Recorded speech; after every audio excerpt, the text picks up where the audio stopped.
This is the Lone Creator YouTube. We hope this video helps.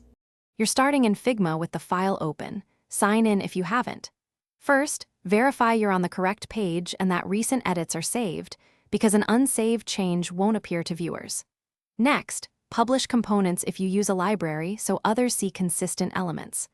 Once done, choose the top right share button to begin the sharing flow. Make sure you use the correct team or project context so permissions apply to the right audience. Now you'll control who can view or edit. Click Share and open link settings. This is where you pick viewer, editor, or anyone with the link. Pick viewer to protect design integrity or editor if you need collaboration. Use the drop-down to restrict to team members or allow anyone with the link. Choose carefully because public links expose drafts.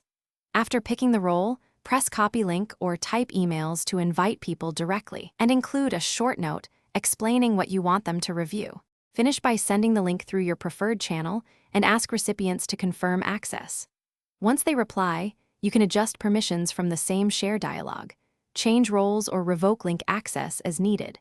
If someone reports they can't open it, make sure they're signed into the correct Figma account and that the link's access level matches their status. Also clear browser cookies or try an incognito window. Those steps often resolve token or.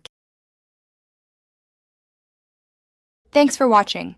Consider subscribing if we helped you.